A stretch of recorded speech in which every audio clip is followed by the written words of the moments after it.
नमस्कार, आप देख रहे हैं वीके न्यूज। मैं हूं सुनील राउत। देश की राजधानी दिल्ली के हालात बेहद खराब है। यहां जो हुआ उसने न सिर्फ इंसानियत को शर्मसार किया बल्कि फिर एक बार राजधानी को 1984 जैसे माहौल की याद दिला दी।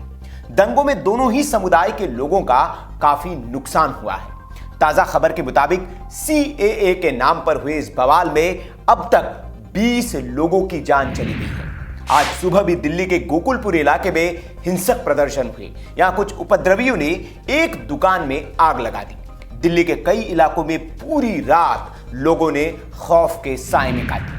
हालांकि दिल्ली में फैली हिंसा पर काबू पाने के लिए केंद्रीय गृह मंत्रालय भी पूरी तरह से एक्शन में आ गया है। मोर्चे पर राष्ट्रीय सुरक्षा सलाहकार अजित डोभाल को तैनात किया गया है। वहीं दिल्ली में 800 से अधिक जवानों की तैनाती करने का फैसला लिया गया है। मंगलवार तक दिल्ली में 37 अर्धसैनिक बलों की कंपनियां तैनात थी, जिनकी संख्या बढ़ाकर अब 45 कर दी गई है।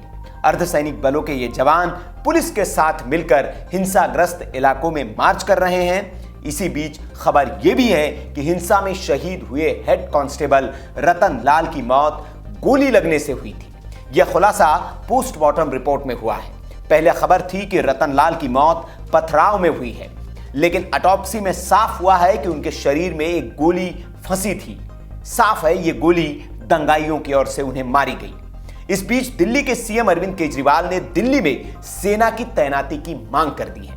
केजरीवाल ने ट्वीट कर लिखा कि मैं लगातार दिल्ली में कई लोगों से संपर्क में हूं। अभी हालात तनावपूर्ण हैं।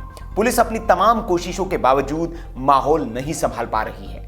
ऐसे में अब सेना को बुलाना चाहिए और प्रभावित इलाकों में कर्फ्यू लगा देना चाहिए।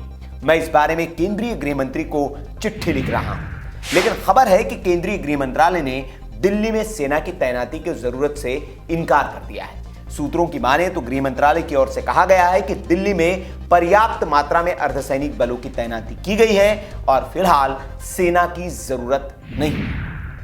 इधर इन सब के बीच सुप्रीम कोर्ट ने शाहीन बाग का रास्ता खुलवाने की याचिका पर आज सुनवाई से इनकार कर दिया है और इसे टाल दिया है। सुप्रीम कोर्ट ने कहा कि रोड प्रोटेस्ट के लिए नहीं है और अभी इस पर सुनवाई का माहौल भी नहीं है। दिल्ली हिंसा पर सुप्रीम कोर्ट ने सख्त टिप्पणी करते हुए कहा कि 13 जिंदगियां कम नहीं है। सुप्रीम कोर्ट ने यह भी कहा कि हमने प्रशासन को एक्शन लेने से नहीं रोका है। मतलब सुप्रीम कोर्ट ने पुलिस और प्रशासन को एक तरह से सख्त कार्रवाई करने के संकेत दे दिए हैं। अदालत ने यह भी कहा कि अब इस मामले की सुनवाई होली के बाद 23 मार्च को होगी। तो दिल्ली में जो हिंसा है उसके तीसरे दिन ये सब हो रहा है। क्या अपडेट्स है, सारी जानकारी हमने आपको दी।